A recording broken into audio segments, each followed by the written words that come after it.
Maths with Myra. Quick tips and easy steps are how we roll. Bring your pencil, let's get started. Those of you who have been here a while may know, here we go through hand-picked, difficult JMC problems from real past papers. Let's go. Here is the problem that we are going to be focusing on today. I will give you 3 seconds to pause the video and work out the question for yourself. Then we will solve it together.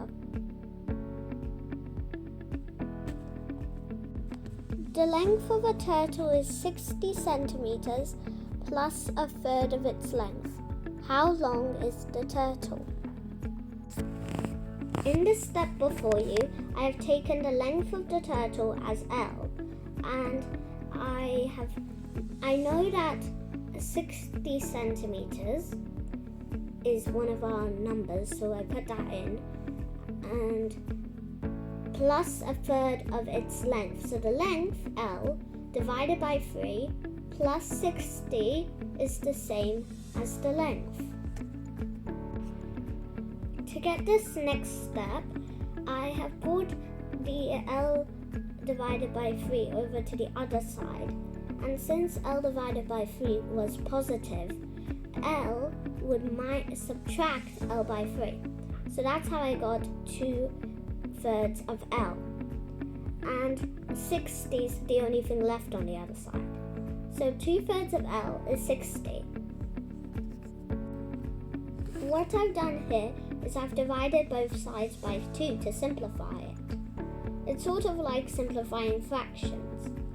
So I divide one side of the equal side by 2, so I have to divide the other side as well, which gives me 1/3 of L, which is 60 divided by 2, 30. Ignore the fireworks.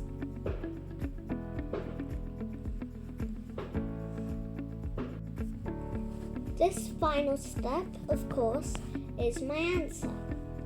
I multiplied each side by 3 to get whole L and what it is equal to. It is equal to 90 centimeters to be exact. So my answer is D. The length of the turtle is 90 centimeters. Was that your answer too? When I'm recording, it is bonfire night, so happy bonfire night to all of you. Please remember to like and subscribe, and I hope to see you next video.